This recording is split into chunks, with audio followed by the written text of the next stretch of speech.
Rey silakan, tapi jangan terlalu panjang, sekitar 3 menit Terima saja. kasih. Saya Silakan. Mbak Lulu dulu soal dinasti politik itu. Kalau pilkada-pilkada ini melahirkan dinasti politik, pilpres juga melahirkan dinasti politik, maka pilkada dan pilpres dievaluasi. Dan kira-kira begitu. Dan saya menyarankan kepada partainya Mbak Lulu agar kembali ke fitrah pilpres sebagai partai yang mengusung calon pembaharuan. Perubahan. Bukan kelanjutan. Oleh karena itu, kembalilah keluar, serukan kembali perubahan dan katakan tidak bisa bersekutu dengan kepemimpinan yang bersifat dinasti, karena itu kita tolak di pilkada-pilkada juga. Kira-kira begitu Mbak Lulu. Yang kedua, soal saya sudah mengatakan tadi ya. Kalau pilkada ini mahal, jelas tidak. Saya mendasarkan diri pada data yang resmi dari KPU. Apakah ada data di luar itu? Ada, seperti kita dengar tadi. Tapi tidak diceritakan. Kalau begitu masuk dalam kerangka apa di dalam diskusi kita ini? Nggak bisa kita bicarakan. Karena itu data yang tidak valid. Oleh karena itulah saya mengatakan menyebut bahwa pilkada itu mahal tidak valid. Berdasarkan data-data yang sudah kita sebutkan itu tadi. Kalau ada orang mengatakan biayanya lebih besar, politik uang macam-macam, ya Anda berbohong. Karena Anda sebutkan itu tadi nggak dimasukkan di dalam catatan yang diserahkan kepada KPU. Itulah saya mengatakan orang bercerita bohong tidak dengan sendirinya bisa diterima.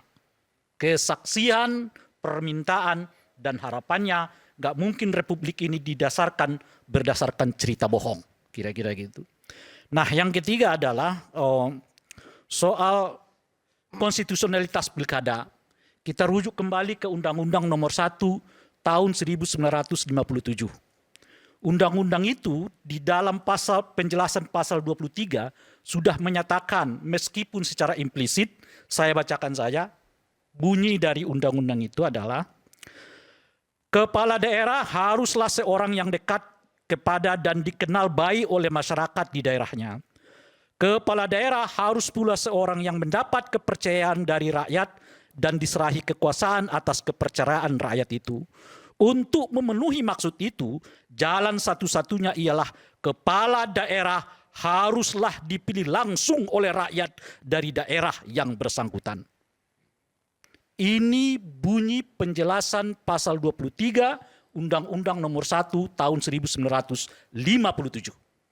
Jadi apa yang dilakukan oleh reformasi sekarang, yaitu mendesain pilkada langsung, itu artinya berdasarkan keinginan para pendiri bangsa kita sejak dari awal.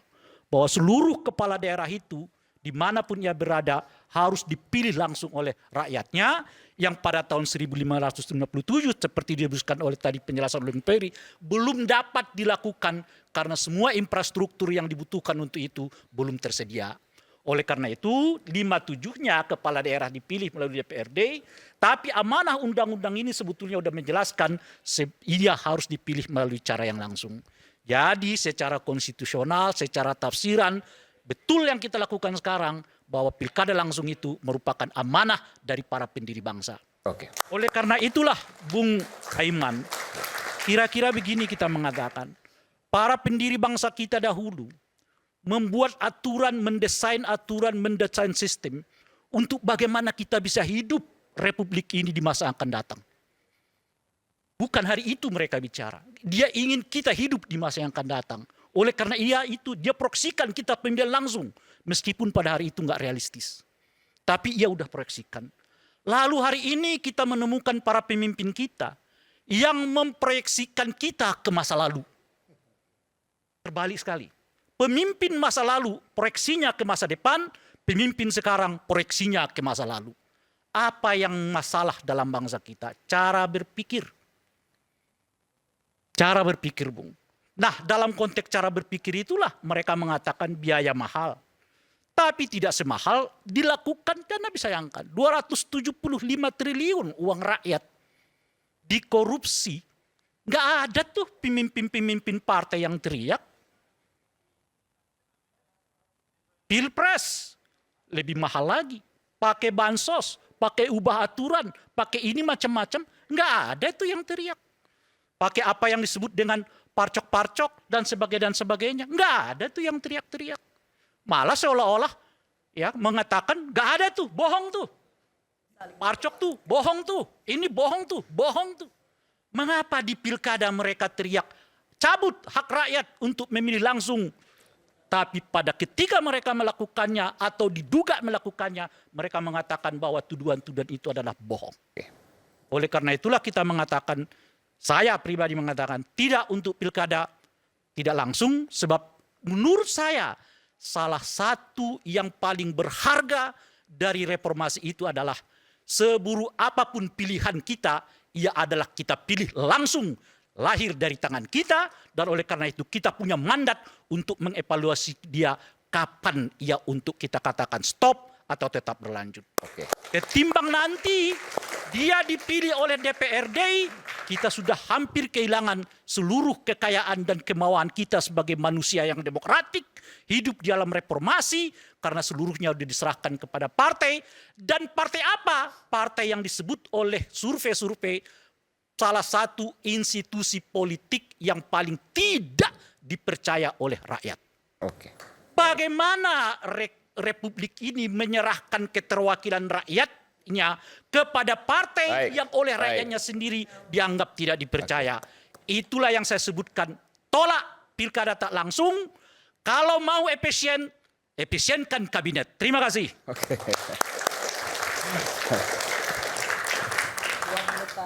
Ya, yang pertama, apa yang disampaikan oleh Pak Prabowo itu adalah wacana. Itu yang penting. Kemudian wacana itu berkembang ke arah yang namanya evaluasi. Ya, ini backgroundnya ada evaluasi. Melihat ke belakang itu bagaimana. Kemudian barulah diskusi pada saat ini. Ya, diskusi di ruang publik atau nanti di DPR dan di pemerintah. Itu dulu, ya kan. Bentuknya seperti apa? Kita semua belum tahu. Ya, apakah ya pilkada ini nanti sistemnya secara menyeluruh, ya, gubernur dan bupati wali kota langsung dipilih DPRD, atau kok bisa dilakukan secara terpisah, ya kan? Gubernurnya saja, ya kan, dipilih oleh DPRD. Dan kemudian bupati dan wali kota dipilih oleh rakyat. Jadi nggak ada yang salah juga. Itu kan nanti tinggal dirumuskan saja tentang masalah itu. Nah, yang berikutnya evaluasi tadi kita melihat ke belakang. Dari 2006 sampai dengan sekarang, artinya sudah 4 kali kita pilkada. Jorok nih pilkada. Kalau kita bilang ini nggak jorok, kita semua adalah orang yang hipokrit. Pilpresnya jorok nggak? Pilkadanya jorok. Pilpresnya jorok nggak tanya? Tadi kan ngomongin, Mas Arya bantah dong. Kalau gitu orang kita ngomongin pilkada kan gitu. Oke, ya udah, oke. Silakan. Gimana? Saya cuma nanya aja, meneruskan yang tadi. Kalau gitu saya jawab pilpresnya lebih jorok. Iya. Tadi saya ngomongin pilpres, Mas Arya mukanya merah loh. Oh iya. Ya kan? Tadi, Itu loh, ya kan? Bang Ferry Tapi sekarang enggak, mukanya enggak merah. Karena yang ngomong ada Ferry Amsari. Apakah mungkin pilkada Udah, jorok Bas. ini Nanti dulu, saya terusin dulu. sebagai turunan dari pilpres yang jorok? Kita terusin dulu ya, oke ya. Karena kan nggak serentak gitu loh, ya kan. Nah, evaluasi itu kan, ya kan, dilihat karena jorok, memang jorok sekali. Kalau kita bisa katakan seperti itu. Anda bisa lihat apa, ya kan. Ini KPK itu sudah menyatakan bahwa 84% ya kepala daerah itu modalnya dari oligarki. KPK yang ngomong. Seperti itu. Artinya apa? Ini seperti lingkaran setan aja. Ini seperti lingkaran setan. Jadi masyarakat tuh cuman dapat 50.000, 100.000, ya. Oligarkinya yang berkuasa. Nah, ini kan mata rantai ini harus terputus. Pilkada jorok tuh kebetulan yang banyak menang Kim plus plus. Ini nanti dulu, ya kan, ngomongin kemana-mana udah. Saya menjadikan ini realita yang terjadi. Ya, realita yang terjadi seperti itu. Nah, berikutnya apa yang kita harus lihat, ya kan? Artinya apa? Kadang-kadang kita ini kan nggak mau jujur juga bahwa artinya apa? 300 kepala daerah yang terkena kasus korupsi, para koruptor-koruptor ini dihasilkan dari pemilihan yang koruptif. Masyarakatnya korup juga ujungnya. Mentalnya korup. Apakah ini mendidik? Kan mata rantai ini yang harus kita putus. Itu masalahnya. Jadi kita harus mendidik masyarakat itu dengan hal tersebut. Karena bisa jadi 5 tahun ke depan jauh lebih parah dari apa yang Ya terjadi hari ini. pasti. Tapi itu kesimpulan tidak fair. Nanti Kalau rakyat Fer, gua ngomong dulu lah. partainya koruptif, kok yang dihukum cuman kami? Partainya kapan? Nah sekarang masalahnya, ya kan ini yang Partai politik juga Nah. Pak Lulu nih. ini yang harus dilakukan secara komprehensif. Iya. Artinya perubahan itu tidak hanya ada pada undang-undang pilkadanya saja, tapi bisa pada undang-undang parpolnya juga, pada sistem DPRD-nya juga, kan seperti itu. Katakan misalnya ketika parpol terbukti Loh, money politik bisa sekarang gini, dibubarkan, misalnya begitu. ya sekarang gini masalahnya. Kalau kita pakai indirect democration, ya kan, kita pakai indirect democration, ya kan, artinya kepala daerah dipilih oleh DPRD. Ternyata DPRD tidak amanah, kepala daerahnya nggak benar. Jangan pilih lagi DPRD-nya, jangan pilih lagi partainya, kan seperti itu. Tapi kalau kena bansos ya milih lagi dong. Gimana? Kalau kena bansos milih lagi kan. Ya itu hal yang berbeda lagi. Kita kan masih gini loh, kita mencari formulasi ya. 4 kali kita sudah melakukan itu. Bukan sekali, bukan 2 kali, bukan 3 kali, 4 kali. Jorok, kotor. Itu yang menjadi masalah. Ya. Mata rantai ini harus kita putus. Dan harus kita lakukan secara komprehensif. Bukan hanya undang-undang pilkadanya saja. Parpolnya juga. Parpolnya juga, gitu loh. Jadi komprehensif ya. Oke, silakan. Terima kasih. Kita memilih jalan demokrasi dalam sistem politik kita itu sebagai akibat antitese terhadap sistem keadaan pemerintahan Orde Baru yang sangat tidak demokratis. Jadi pemerintahan Orde Baru ini pemerintahan yang sangat otoritarian. Pemerintahan yang tidak memberikan ruang kebebasan di dalam kita berdemokrasi khususnya politik. Semuanya sangat sentralistis. Ya. Dari kepala daerah tingkat kota, kabupaten, gubernur sampai tingkat pusat. Sehingga kita berakibat pada tidak hanya negara yang rugi, tapi negara ini bangkrut. Ada korupsi, akibat kolusi, nepotisme. Kita itu ngurus anggaran pendapatan dan belanja negara kita itu udah nggak mampu. Pendapatan kita untuk nutup di dalam belanja, defisit kita itu udah nggak mampu. Akhirnya kita itu tidak diakui negara yang berdaulat secara ekonomi, diambil alih kedaulatan kita yang diperjuangkan oleh Bung Karno, Bung Hatta, para founding fathers itu 98 itu kita nggak punya kedaulatan, diambil oleh IMF. Gitu loh. Kita menjadi negara yang diatur semuanya karena kita dianggap tidak pecos ngurusin negara ini.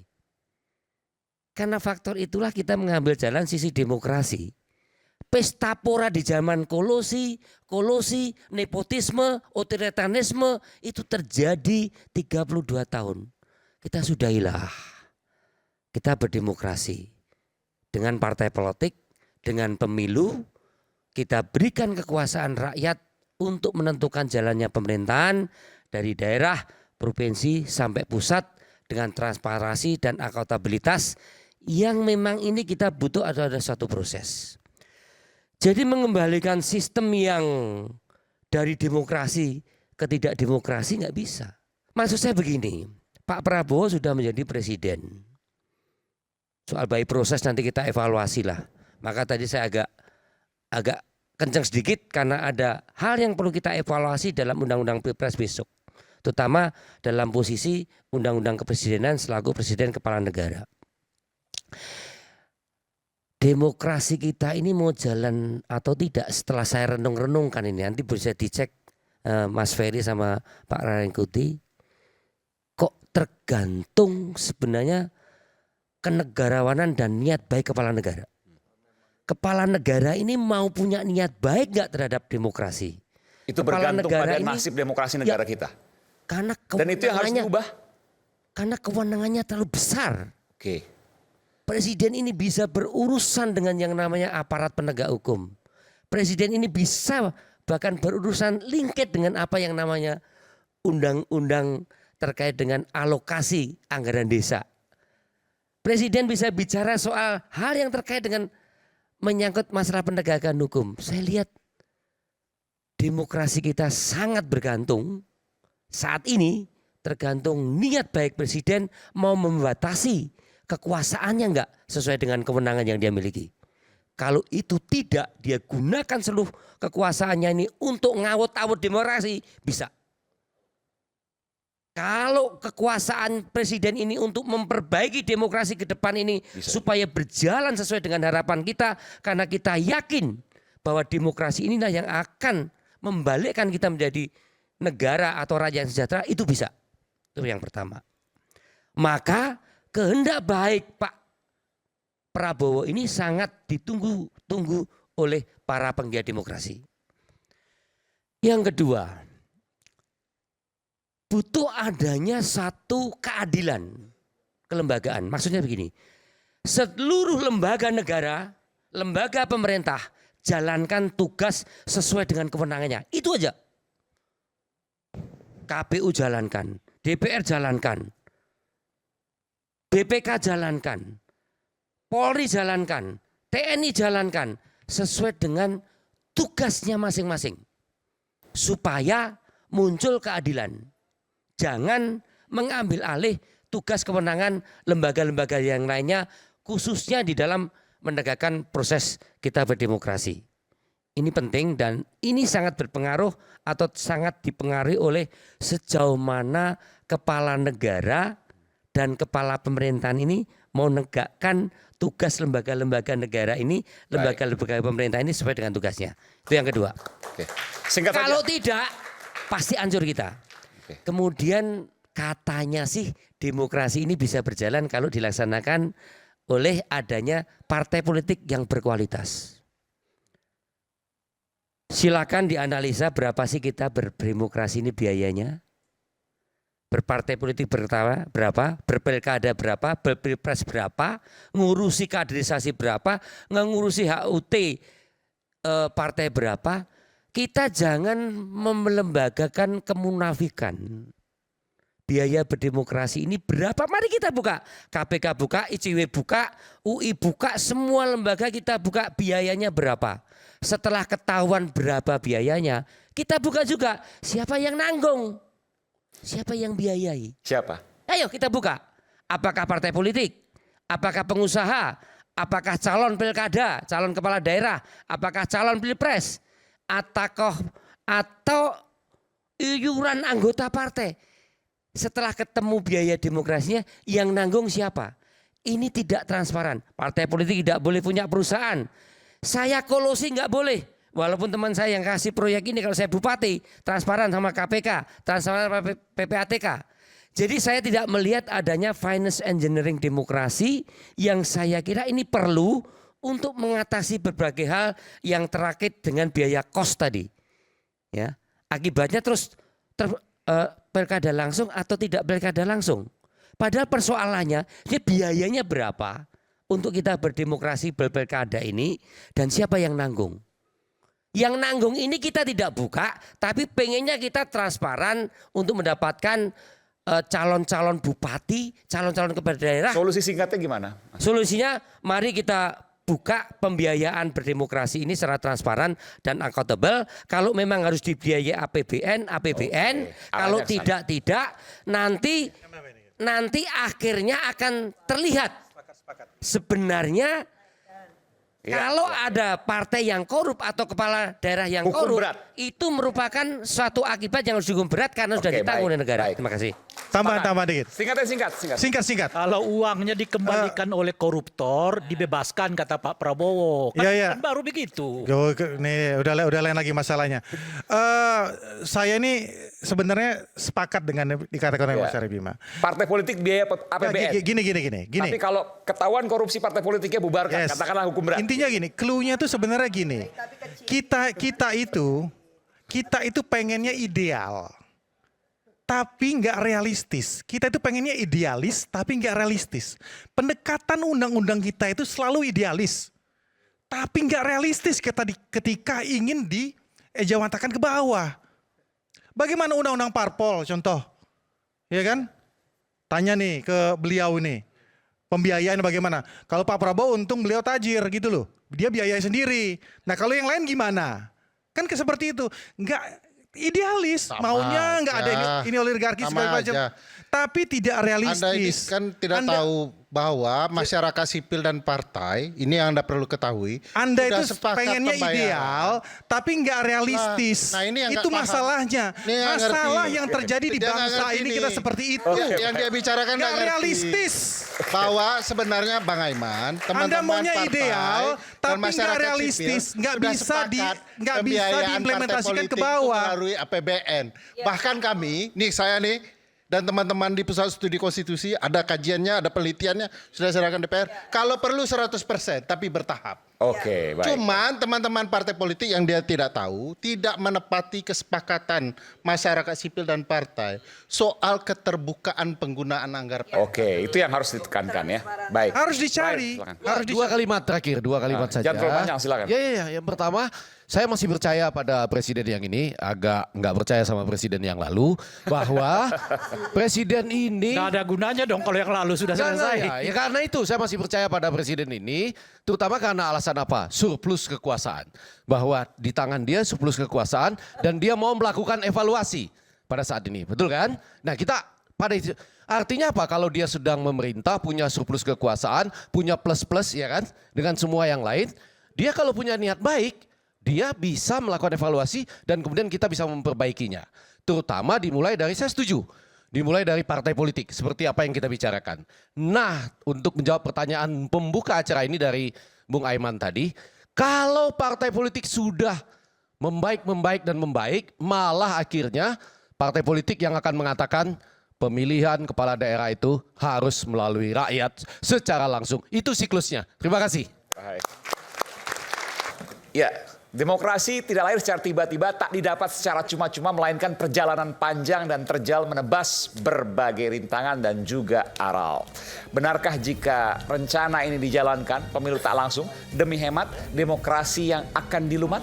Saya Aiman Wicaksono, sampai jumpa di Rakyat Suara berikutnya. Salam.